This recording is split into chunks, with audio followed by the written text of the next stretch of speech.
আপনার অল্প জমি রয়েছে। আপনি ভাবছেন একটা ছোট্ট বাড়ি তৈরি করে পরিবার নিয়ে থাকবেন। মাথার উপর ছাদ তৈরি করা সেই স্বপ্ন সার্থক করতে সাহায্যের হাত বাড়িয়ে দিতে চায় কলকাতা পুরসভা। মধ্যবিত্তদের সুখী গৃহকোণ তৈরির জন্য বিশেষ ছাড় দিতে উদ্যোগী হল পুর প্রশাসন। মেয়র পরিষদের বৈঠকে শুক্রবার ঠিক হয় ছোট জমির মালিকদের বাড়ির সাংশন প্ল্যান বাবদ বিপুল ছাড় দেওয়া হবে। একদিকে রাজ্য সরকার বাংলা বাড়ি প্রকল্পে বাড়ি তৈরির উদ্যোগ নিয়েছে। কেন্দ্রীয় সরকার বাড়ি নির্মাণের বরাদ্দ টাকা না দেওয়ায় বকেয়া রয়েছে প্রচুর। 11 লক্ষ বাড়ি তৈরির প্ল্যান কেন্দ্রের কাছে জমা পড়লেও তার টাকা দিচ্ছে না বিজেপির সরকার। এই অবস্থায় রাজ্যই মাথার ওপর ছাদ তৈরির কাজ করতে এগিয়ে আসতে চায়। চা বলয়ে চা সুন্দরী প্রকল্পে বাড়ি তৈরির জন্য দেওয়া হচ্ছে 1,20,000 টাকা। এবার সরকার কলকাতার মধ্যবিত্ত নিম্নবিত্তদের বাড়ি নির্মাণের সুবিধা করে দিতে বড়সড় ছাড় দিল পুরসভা। আগে 2 থেকে 3 কাঠা জমির মালিকদের বাড়ির সাংশন প্ল্যানের জন্য 2,20,000 টাকা দিতে হতো।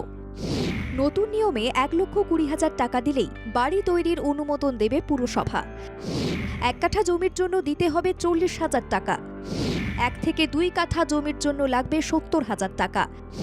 2 থেকে 3 কাঠা জমির জন্য দিতে হবে 1,20,000 টাকা। আগে এক্ষেত্রে প্রায় 2,20,000 টাকা দিতে হতো। বাড়ি তৈরির জন্য শহরবাসীকে 50% ছাড় দেওয়ার কথা ঘোষণা করেছেন মেয়র ফিরহাদ হাকিম। 1 কাঠার জন্য 40,000 টাকা, 2 কাঠা অবধি হলে 70,000 টাকা, 2 কাঠার থেকে 3 কাঠা হলে ওটা 1,20,000 টাকা স্যাংশন ফিস। মহানাগরিক স্পষ্ট করে দিয়েছেন, নিজে যদি কেউ বাড়ি তৈরি করেন তবেই এই সুবিধা মিলবে। বিল্ডিংটা সম্পূর্ণ রেসিডেন্সিয়াল হতে হবে। কমার্শিয়াল হলে বা ফ্ল্যাট হলে এই ছাড় মিলবে না। নিজ গৃহে নির্মাণের লক্ষ্যে পুর প্রশাসন এই ছাড় দিতে চায়। রেসিডেন্সিয়াল হতে হবে, মানে প্রমোটিং হলে হবে না। জানি 3 কাঠার কি প্রমোটিং হবে, প্রমোটিং হবে না।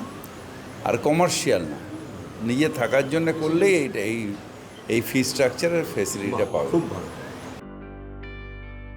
বাড়ি তৈরির সাংশন প্ল্যান বাবদ মোটা টাকা খরচের জন্য আগে অনেকেই বাড়ি করতে সাহস পেতেন না, কিন্তু এখন পুরসভা ফি কমিয়ে দেওয়ায় তাতে খুশি শহরের ছোট জমির মালিকরা।